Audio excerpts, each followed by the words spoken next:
अशा स्पर्धांमुळे मुलांच्या कलागुणांना वाव तर मिळतोच, पण शाळेबाहेरचं जग देखील बघता येतं. आत्मविश्वास वाढतो, नाही का? खरंय सर. पण हरल्यावर तोच आत्मविश्वास कमी होण्याची भीती सुद्धा असतेच की. मॅडम, हरण्याचं टेन्शन घेतलं की आत्मविश्वास कमी होणं आलंच की, नाही का? मग ते स्पर्धेत असो, अभ्यासात असो अथवा आयुष्यात. काय होईल यापेक्षा आत्ता या क्षणी मला काय मिळतंय याचा आनंद घेत चालला पाहिजे. ते म्हणतात ना, just go with the flow, don't think too much. अतिविचार ही वाईटच की.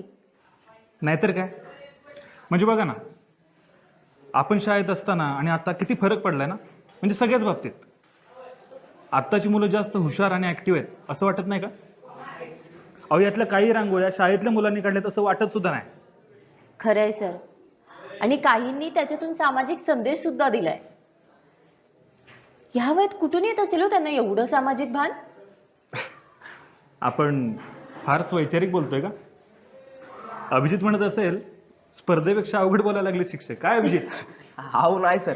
अहो आता मला समजा कळतं. अहो विसरला का काय? अहो आता मी 10वीला गेलोय. हो सर, लय हुशार झालाय तो. आधीपेक्षा चांगलंच कळतंय त्याला. अगं तू कौतुक करतेयस का सार्कॅस्टिकली बोलतेयस त्याला? समजलं नाही ना? अगं म्हणजे उपहासात्मक. टोमणा मारतेस का? अहो नाही सर, मी कशाला त्याला टोमणा मारत्या. बरं सर, मी जाऊ का?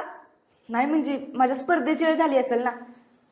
आण सर, माझं झालं ना तर मी येते कबड्डीच्या इथं. तुमचं झालं तर तुम्ही या तिकडं. हां ठीक आहे, या. सर.